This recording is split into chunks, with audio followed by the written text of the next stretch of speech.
अस्सलाम वालेकुम गाइज़, अगर आप भी सऊदी अरब में रहते हैं तो अगर आप सऊदी अरब से रियाल भेजना चाहते हैं तो ये वीडियो आपके लिए है।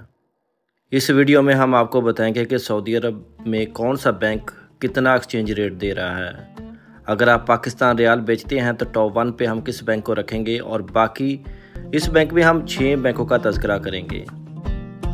टॉप 1 पे हम जिस बैंक को रखेंगे इस वीडियो में हम आपको बताएंगे और बाकी बैंकों के एक्सचेंज रेट के बारे में आपको मालूमात दी जाएगी।